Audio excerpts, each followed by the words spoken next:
Hello, everyone. I'm just going to wait a few minutes after 10 to start formally. So if we just hold on a minute or two, I know that there's a couple more people who've indicated that they are going to be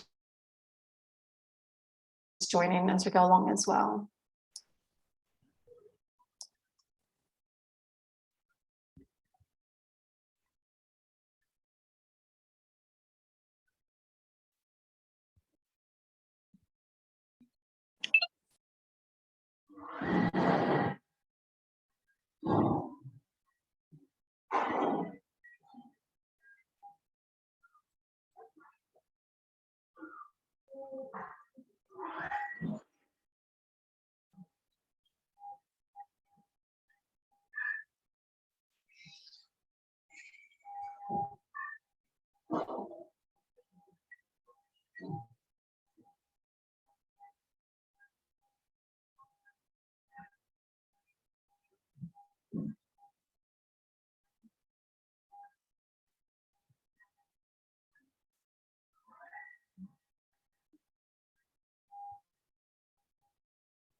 So good morning, everybody.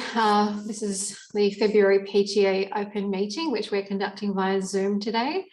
We're hoping in March next month, we'll be back into in person, which is always more fun, no doubt, and much more personal. We've got this month, we're intending on hosting the event at a cafe. So we'll see how that works out, but we'll give you some more details about that next month. Just a couple of things before we kind of move forward. The PTA Art Club is hosting an event for Valentine's Day this Wednesday at 7 p.m. It's a Valentine's Day party. There'll be some card making, some appetizers, a few drinks and refreshments. If you are interested in that, have a look at our PTA website and you can sign up to that event. Okay, we just wanted to also put a call out. At the moment, we've got a few people here. Hopefully there's more interest that generates as we go along, but we're actually looking for some people to put their hand up and volunteer in the PTA. We're looking at recruiting new members for the PTA board.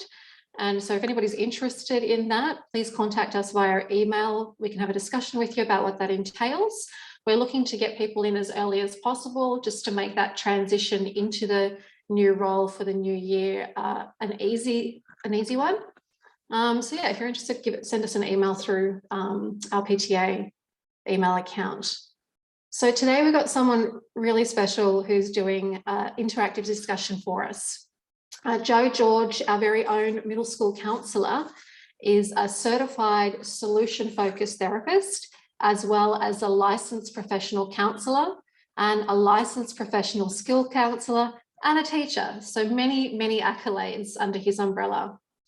Now, he'll be presenting on a topic known as solution-focused brief therapy and how this is applied to our children and in our families.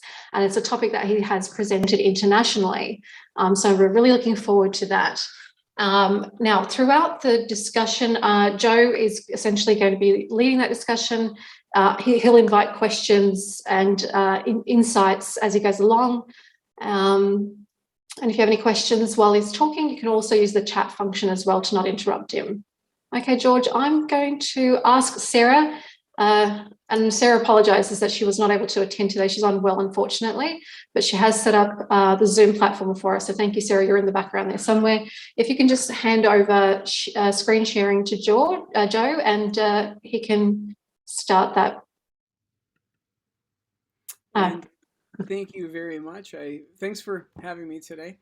I'm going to put something in the chat right now. And if you're on your phone right now, just grab a piece of paper and a pen.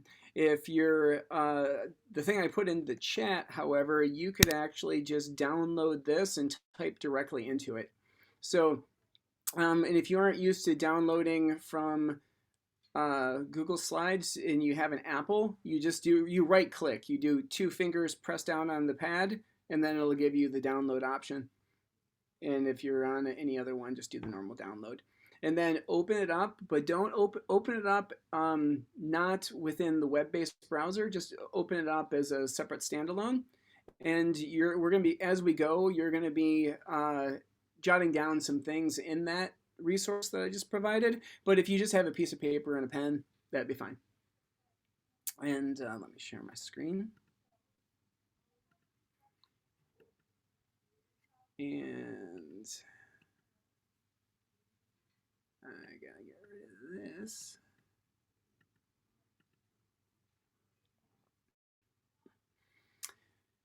And this whole presentation is not about changing anything you do. You're wonderful. This is about helping you have a different twist on what you do to build off of things to get more of what you want. And we'll focus on solutions, not the problems. So in the chat or on a piece of paper, preferably in the chat if you can, just what would make this meeting useful for you? Jot down a couple ideas, please.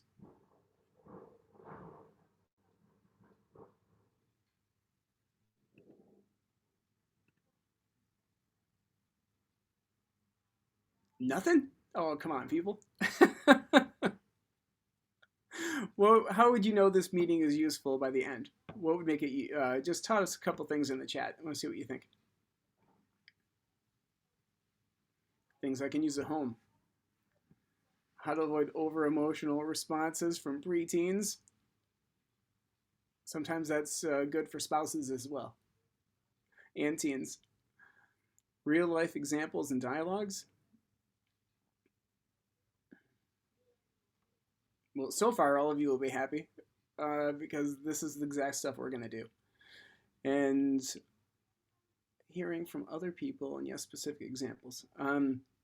For the specific examples and hearing from other people, we'll do that periodically, but a lot of this is going to be reflection-based, and it'll be individuals putting stuff down on the resource for themselves, and we'll have time for questions and sharing more beyond the little snippets that we have throughout the whole presentation. And solution-focused parenting, everybody knows that everything has solutions and problems, okay? What we're going to do for this next time that we're together for the rest of this presentation is we're going to focus on the solutions. And if you're going to try to be a solution-focused parent at home, we need you to focus on the solutions as well. And focusing on solutions isn't about ignoring the problems, though. If you focus on the solutions, you still know the problems are there. It's not like it's all Pollyanna, happy, happy, joy, joy. It's just you're working to get what you want rather than focusing on what you don't want. And it builds hope and optimism, working with skills, strengths, and resources to get you what you want. and it promotes pleasant interactions and action instead of fights and avoidance. So on that resource, jot down what it is you're hoping to get at home with your child. I'll give you a minute to think about it. It could even be brainstorm. Jot down 1, 2, 3 things. What are you hoping to build with your child at home?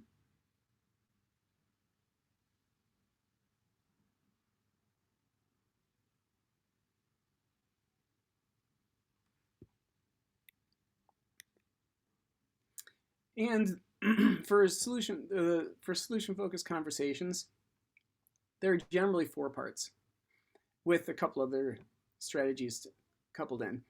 The first is the best hope. The best hope is the attainable thing that you want to get. It's the top desire, the wanted outcome. For preferred future, that's just what it looks like after you have what you want, after it's working. Who's doing what? How would you know it's working? What are the first small signs? It's looking at, this is what I'm hoping to get, and you jot it down. Successes, it's focusing on the strengths, resources, and skills, both already present and what's needed. And it's jotting down the instances and exceptions of when the problem isn't there. You don't want to write down this, and for what works, you jot down what works. You don't jot down all the problems. You look at what does it look like in the small times when things are going well, and give descriptions, actions, and people involved.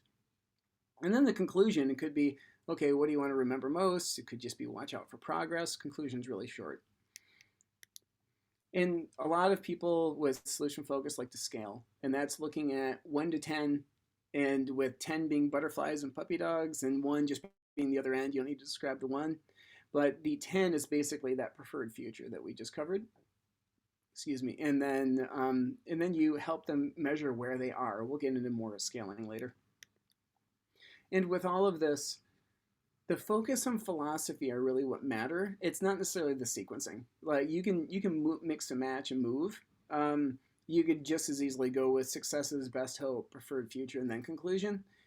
But it's helping you and whoever you're working with focus on the strengths, resources, skills tied to that best hope and that preferred future to keep you moving forward. Now, we're going to watch a little video. Come back to you in a minute. This is an awareness test. How many passes does the team in white make? See how many you can catch.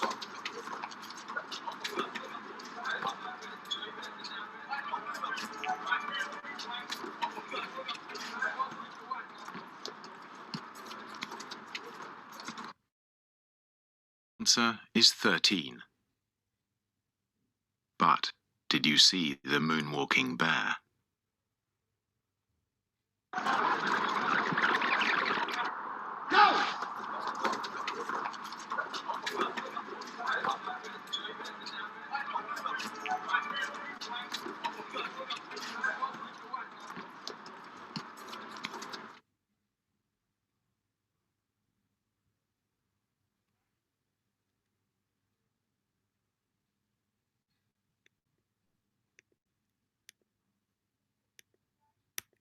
Okay, so who actually saw the moonwalking bear?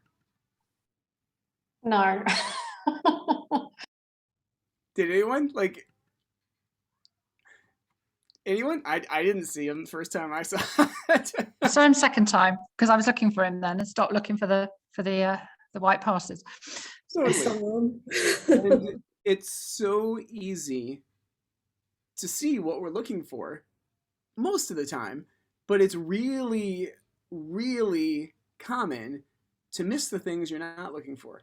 That's the reason why for solution-focused parenting and the solution-focused approach, it's about focusing on what you want, not focusing on what you don't want.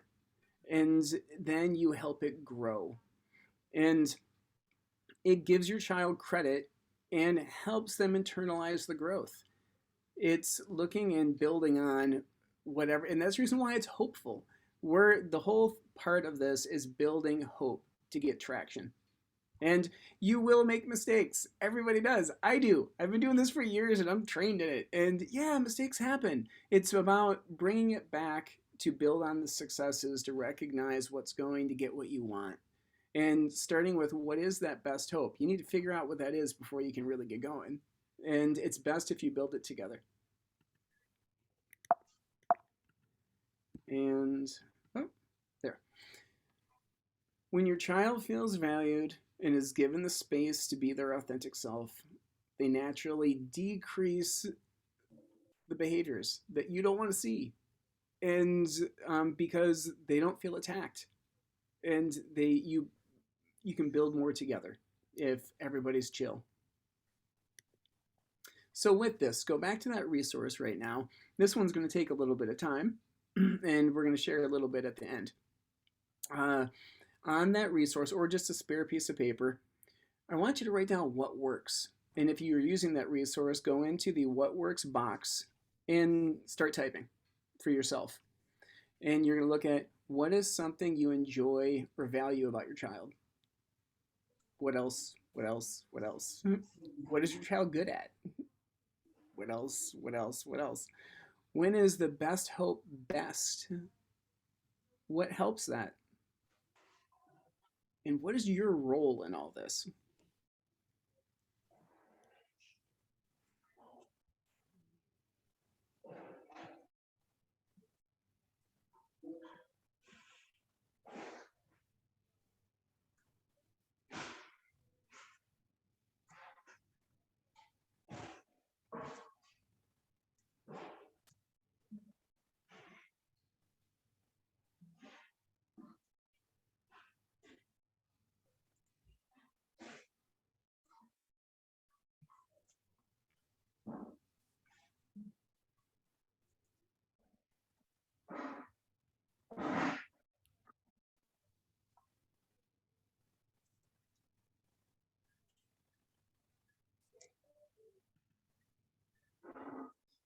Do I have any brave volunteers in the group?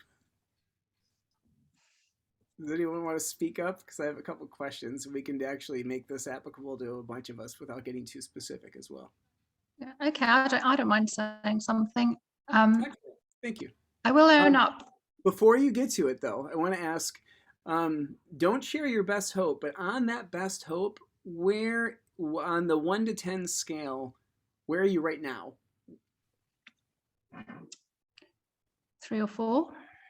And that's the most common answer right there. Yeah. Okay? Can I just put my hand up and say I'm not actually talking about my own child. I'm here on behalf of the parent of a child. I'm a family friend.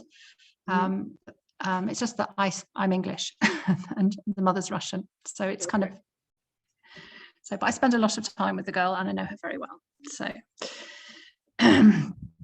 right. So sorry, what shall I start with? Something. Well, with that child you're thinking of. Yes. What is working? What is happening when things aren't bumpy? She's happy. Okay. and not grumpy, and it's easier to get her to do the things that she knows she needs to do, but resists when she can if she's feeling put upon and overworked and stressed and teenagery, So as a guy who has a daughter who is half Russian, I can appreciate all of that. Yeah. Now, for that girl, what is keeping her where she is? What's working when she's happy? Do you know?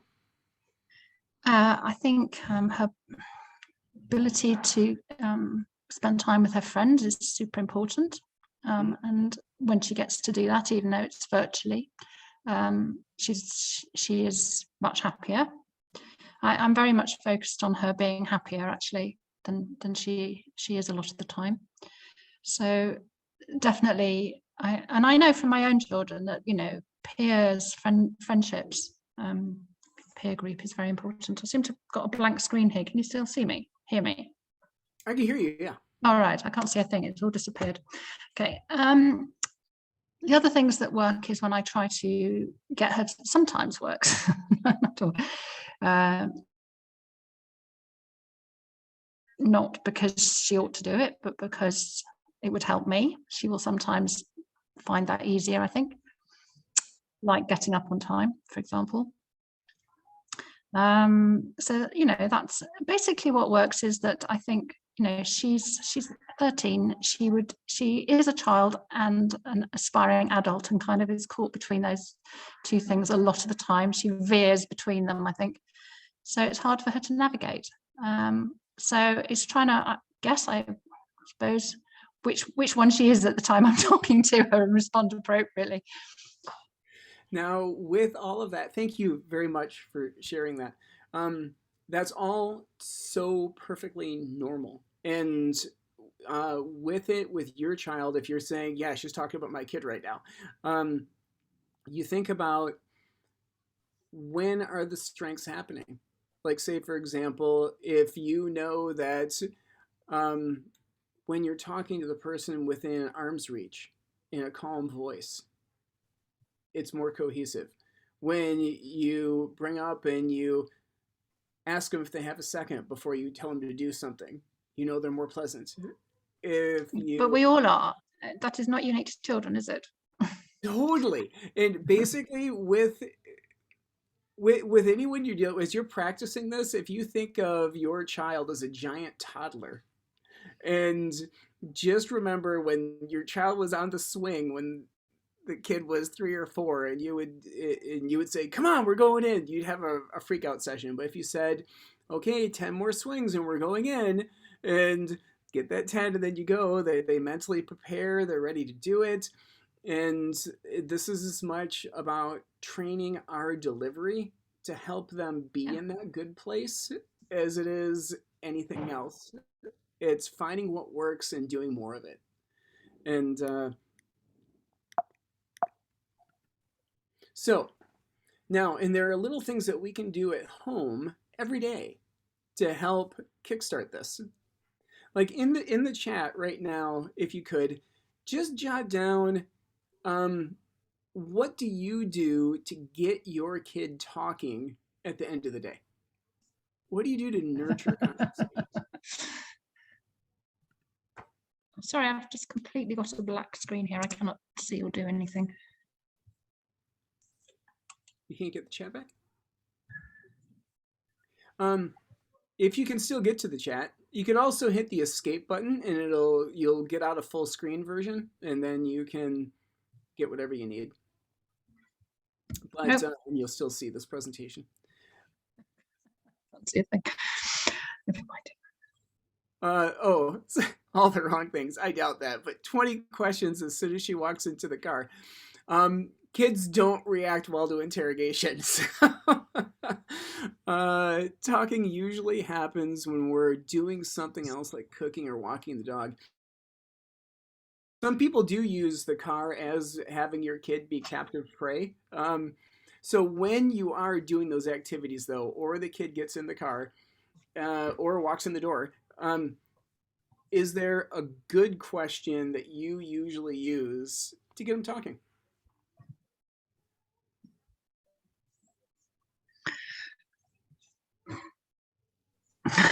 I guess that's why you're here. Okay, I'll give you some samples.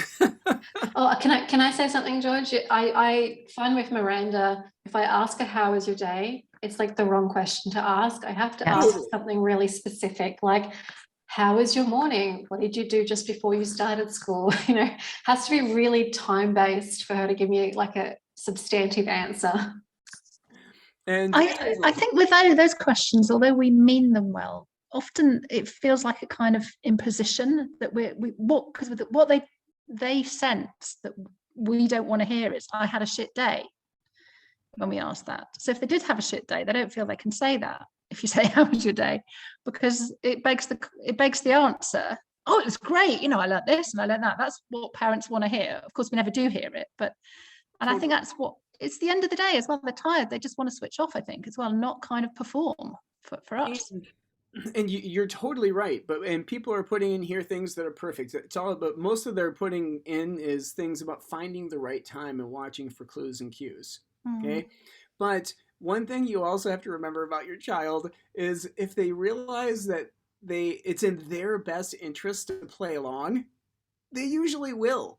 Just because they'll look at it as, okay, what do I have to do to get where I want to go? And here are some examples of things you could ask. When with my kids, we change it up each day at dinner, and we do it at dinner when we sit down, and they both know that we're going to ask something, and it's usually something like, what were the two most interesting things you learned today? Or what were the two most fun things you did? And we'll take turns, and all four of us do it. We just go around the circle, and we, as we're eating, and it's just a chat. But you could talk about surprises, what they did differently that day, what made you feel good or confident that day. When you faced difficulties, what were they, and how'd you get through them? I think that's very interesting though, because you're talking about sharing and the adults doing the same, not just interrogating the children. So everybody has to come up with something. I think that's fair and more fun as well, isn't it? Than just, what did you do? What's your homework? Have you got, well, it's a very different kind of conversation, isn't it? Yeah. And the sooner you make it a habit, it's easier to go, because the kids realize, okay, I have to do it, so let's just do it. And sometimes they'll really get into it. Other times they'll just give you an abbreviated answer, but it's better than it was fine or nothing. and the more specific the question, specifically if you give a number like 3 things that went well, or 2 things that surprised you, or if you give them a specific clarifier, better than this is the one time where you don't want to be really open-ended with your kids, because you want to get them talking. Generally, I'm a big fan of open-ended. My 6-year-old surprised us the other night by asking us all what was the rose and what was the thorn from our day. Nice. Which I thought was really good. And so now I'm turning that back on him, trying to get some information out of him. Really cool, isn't it, that? Did he understand what it meant as well? Yeah. Cool. He did. And then we all gave his teenage brother a hard time when he said nothing. Totally. Yeah, and if you come up with different ones on different days, so it's not the same question every day, like the rose and thorn, perfect. 2 most interesting things today, perfect. The worst thing that happened and how you got past it. It's specific, and if as long as it finishes, like, it's not all about avoiding the negative, but if you get them to at least focus on the positive, even in the negative, it ends up with a positive direction. And it's not about shutting them down and making them only talk about good stuff, but it is about getting them specifically speaking and helping you build together. And I don't know about your homes, but my home is half American, half Russian, and in both of our cultures, молодец, which is like good. Basically, it's the Russian version of good job. It's telling somebody they're a trooper. They're extremely common in both cultures, that if someone says something, you give them some sort of positive thing that's really more about you than them. And it also stops conversation. If you say, good job, done. It's but if you say, wow, how'd you do it? It's actually a conversation starter. So is there anything that you do or say? I'm about to give you some more examples, by the way, but is there anything that you do that helps get your kid talking rather than saying good job or well done?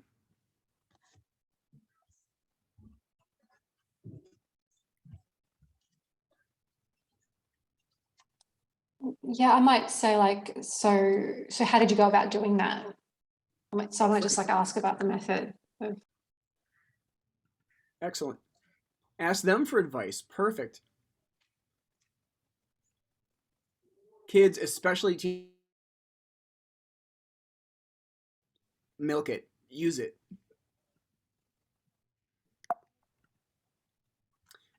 You could also ask them what was pleasing, or how they overcame a difficulty, how they achieved their success, what skill was needed. Literally asking them to literally break it into parts and say, what skill did you need to do that? That sounds tough. You could also, if you're going to point out anything, I noticed blank, and then how'd you do it?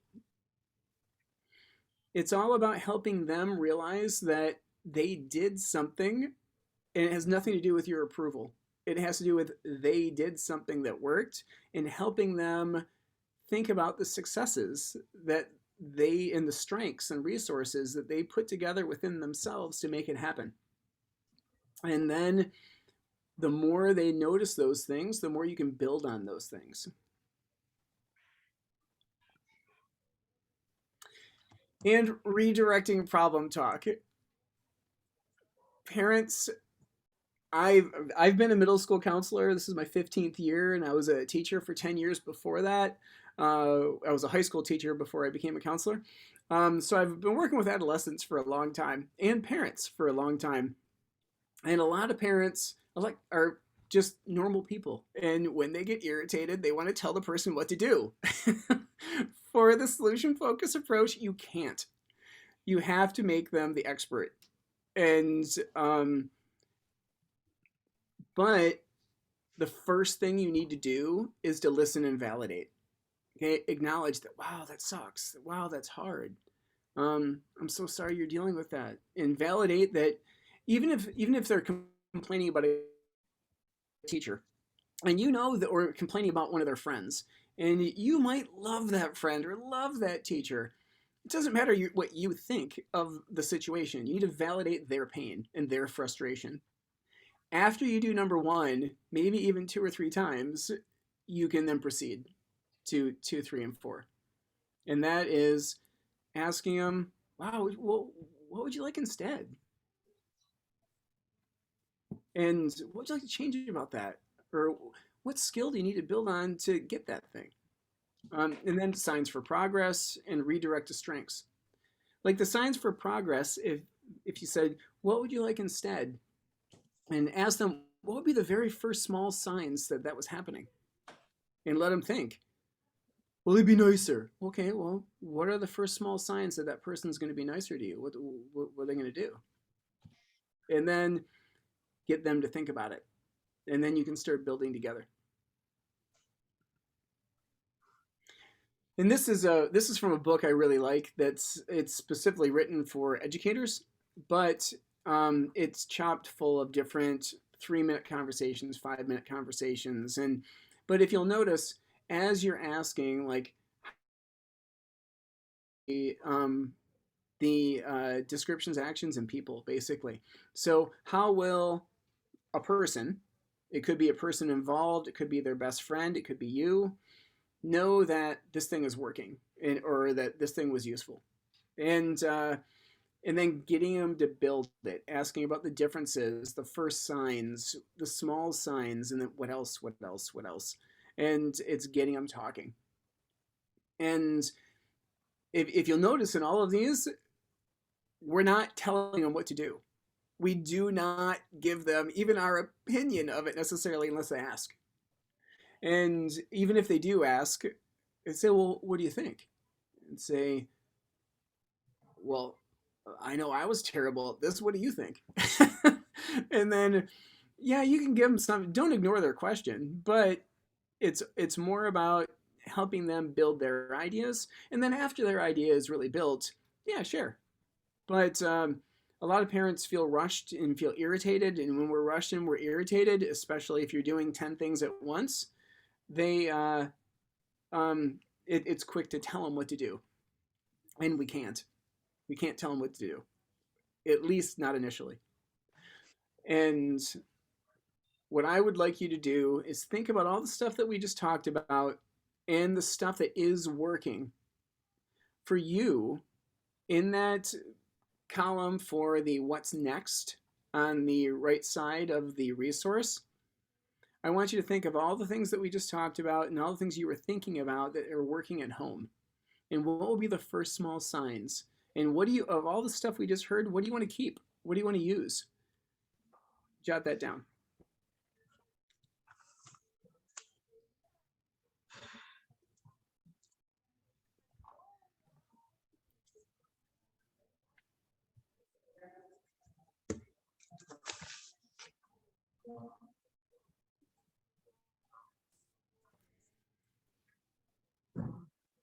Does anyone have any of the things that we've covered or things that you thought about for descriptions, action, people, anything? Are there any resources, skills, or anything else that you want to start doing?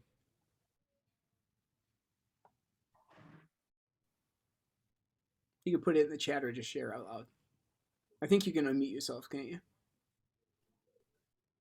Yes, you can, anyone can unmute themselves and just pipe in. Yeah, if you want to type, go ahead. If you feel that 16 people trying to talk at the same time would be cumbersome, toss it in the chat, please. So can I just ask, Joe, you want us to let you know what we've written under the what's next column? Yep. Okay. Yeah, thinking about the first small signs of when it's getting a little bit better, when you're building that best hope, when the best hope's almost there, when you're, what do you want to, what are you doing? What are they doing? Who would notice first? And what would that person see?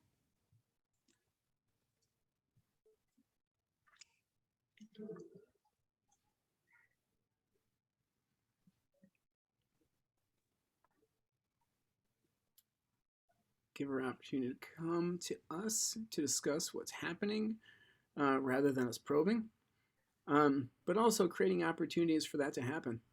Let's sit and have a tea. Excellent.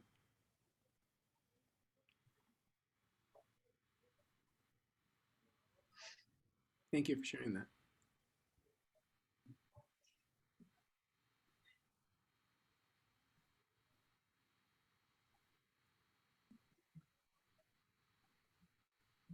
If you wrote down something like, he'd be organized, what does it look like when that's happening? Or better grades. What would be the first thing that would help that happen? If you say argued less, okay, what would be happening instead? The first thing for all, sorry. No, if you have less in there, I want you to ask yourself, what would be happening instead?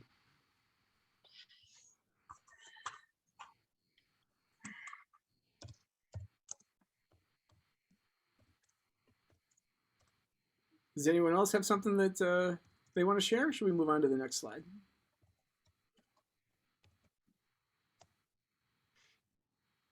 They actually want to make the change themselves. That's excellent. How would you know that they want to do it themselves? Well, with a teenage boy, probably, Yeah, how would you know? probably there would be, you know, they would just go off and do it without bothering to tell you, whatever it was. And, you know, you just have to kind of tiptoe around that a little bit and let them get on with it, I think, if that change has happened and they stop seeing it as a kind of conspiracy to make their lives miserable, which I think most teenagers believe that all adults sit around thinking up ways to make their life miserable. Which obviously we do. I mean, you know, because we want them to do well in life. But it's interesting because I just share this little story. A friend of mine has got a teenage son who's 17. Very nice lad, not particularly academic or particularly interested in that stuff, but he's great. But she's allowed him more independence recently. She's found that difficult. And it's really interesting because he's gone and done all this stuff that she's wanted him to do, like apply for college. And it's almost like she's just stepped back and trusted him. And he's realized that he can do it. And she's chuffed to bits. And she said it's a lot easier now with him because he feels he has agency. I think he's not just kind of little kids. You know, you do have to do everything for them and think for them, and it's very hard for us, I think, to move on from that of being protective and thinking that we know best and trusting them. I think it's very difficult. You just perfectly described middle school parents right there. That segue between the elementary, always checking and setting up, and high school, hopefully having an independent kid. Figuring out how much to step back when, it's especially difficult because families that have always been really close, at some point between 4th grade and 9th grade, they stop talking to their parents. The parents are more important than ever, but they're number 2 behind the friends. And yes, absolutely. Even if they don't have close friends, they're still number 2 behind the peers. And so you have to maximize those times that you do get them talking. So when you give them the independence, do have checkpoints that you follow up, even if you have to write it for yourself on your calendar. And you can't just let them go do their thing and never ask them about it again. And you don't wait until the deadline either. Like if you know that the paper's coming up. Yeah, don't talk about their grades as you're looking at the report card. Okay, have periodic checkpoints about, hey, what's working in physics? What's working in grade 4? What's working in art? Whatever, like what's going on? Like, what are you working on right now? And how's it work? Have them explain it to you. Some people love lists as well. But with a lot of us who do like lists, they tend to write down all the things that they want to fix. I'm going to ask you if you're a list person or your kid's a list person, try to focus on what's working and why, and what you can maximize to extrapolate to build off of, and help them think about what they want next time. Like even if something didn't go well, okay, well, what did go well in it? And then what can you help grow to cover up the things that didn't go well? You're still going to think about the things that didn't go well, the things that were wrong and negative, but you're going to be fixing them because you're focusing on the things that did go well and you can help it grow. And then for tough family conversations, discussing rules and expectations, try as much as possible. It has to be a win-win. It can't be letting them make a plan, and even though if you know it's going to fail, you can't just let them go do it. That's not fair. But you also can't say, "Oh, that's not going to work." And you have to find out together. Okay, how do we know this is working? Like in the end, if this works, how are we going to know? What are we going to see? And talk about it. Setting up family meetings, great. If you never have family meetings, that's fine. But you're still going to have, how are they going to contribute? And what are you all going to notice when everyone's at their best? And talk about it. Especially, you can't come back to this all the time. And like, say, for example, if you have sometimes this solution focused stuff, like that resource that you're looking at, you can actually build something with your child and say, okay, what's our best hope in this situation? And then you can do each of these components together. And if you start yelling at each other at some point, yeah, that's too bad. Accidents happen. Apologize. Say, I'm sorry it went that way. And use it to go back afterward and say, what is working? And then what are we noticing that when things are less bumpy? And talk about it. Now, for the people who like scaling, some solution-focused people scale constantly. They're always measuring something. The number itself doesn't really matter. Okay? You don't challenge the number. If they say, I'm at an 8 and you think they're at a 2, don't say, really? What you need to do is say, okay, well, what's working in that? How come you think you're an 8, not a 7? and and then get them to explain it on what's working, and then say, okay, well, what would be the first small signs you're at a 9? What's going to work there? Usually if somebody gets into a mental spot though where they're an 8, 9, or 10, they're kind of done trying. So if they do give themselves an 8 or 9, after you ask a couple follow-up questions, like maybe like what skill is working to help make that happen, and what skill do you want to grow to get higher, you let it go for a while and then come back to it another point. Because if they, a lot of people, when they mentally feel like they're at an 80%, they don't push really, really hard to get to a 90%.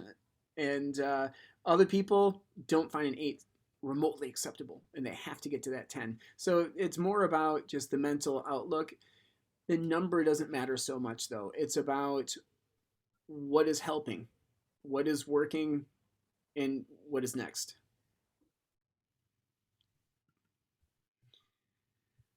Now, for the skills, all of our kids need skills. I need skills. You need skills. Here are a couple just common ones for adolescents. Just remember, everything that they're doing, there's a reason for it. It's satisfying some kind of need. And it might not be what you find acceptable, but it's still satisfying a need. And solution-focused parenting must involve both. It can't be you handing anything that to your child of a skill that you think your child needs. Because what they're doing is happening for a reason. They're doing the best they can when they can. And I have 2 articles here, 2 resources online. Oh, here, at the end of this, by the way, when I stop sharing, I'll give you check out these links for yourself. And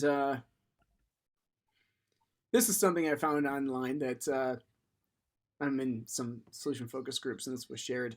And even though this one in itself isn't necessarily solution focused, it is letting your kid know that you're there. And like some of these I really like the normal one that you hear some parents say, go to your room. Replace that with, come here, I've got you. We can do this. A hug and a smile sometimes is better than saying anything. You can say nothing and just give them a hug and kiss them on the head and say, let me know when you talk. And here are some resources. Ben Furman, he's a Finnish gentleman who is famous in the solution focused world. He has an app called Kids Skills app, and it helps look at, okay, what problem is in front of you? What skills need to go with it? This is really popular with parents who have younger kids, but some of it can be quite applicable to older kids. Cheryl Kretz is an American. She has her own website, and she has tons of different resources for parents tied to it. And also I have my own YouTube channel that only has a couple hundred people who follow it, but there's a couple hundred people who follow it. And it has a bunch of different vignettes and interviews with people in the solution focused world, but you can feel free to look at any of these. And now for this whole presentation, we're done, by the way, almost, until we start talking about things a little bit more. On the bottom part of that resource, for the 2 things you want to remember, think about all of the things on the what's working and what's next, and just starting with the best hope, whatever. Write the 2 things that you want to remember most that we covered in the past, 50 minutes.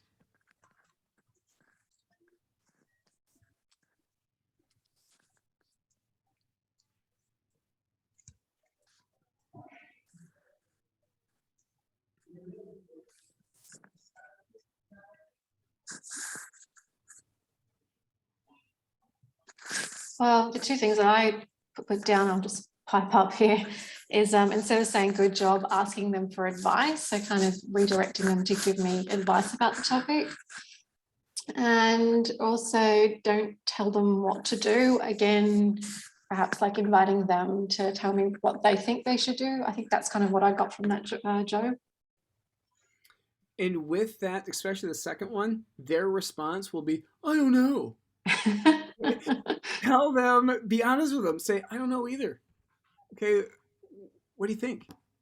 And then they will defer. If they don't want to speak, any adolescent, their first answer will be, don't say this is my chance to be the expert and tell them. Just be honest. You haven't walked in their shoes. I don't know either. What do you think? Amazing. This is such valuable stuff, Joe. I'm really, really pleased that we got to hear from you, because these are the sorts of practical things that I know that I can kind of try and implement at home immediately. But definitely it seems like it's one of those things that we need to keep practicing at as well. You know, practice makes perfect. Does anybody have any questions for Joe? I'm putting in the presentation link in the chat if you want to get to the actual resources that are linked. Thank you. Or you want to have a copy of that video for yourself. It's also on YouTube if you want to find that video and have your spouse watch it. One thing that, oh, my YouTube channel is in there too. It's on the last page on the resources. And if you feel like checking it out, hey, please do. If you don't worry about it. We also, yeah, absolutely. We'll circulate these links as well, I think. And I know there's a number of people who weren't able to make it today who really wanted to hear about the topic too. So we'll circulate all that as well as today's recording. So thank you so much, Joe. Again, we really, really appreciate your time. It's very valuable and very helpful for us as a parent community at the school. All right. Thank you. We'll see you next time. Take care, everybody. Bye-bye. Bye. Bye-bye. Bye. Thank you. Bye. Thank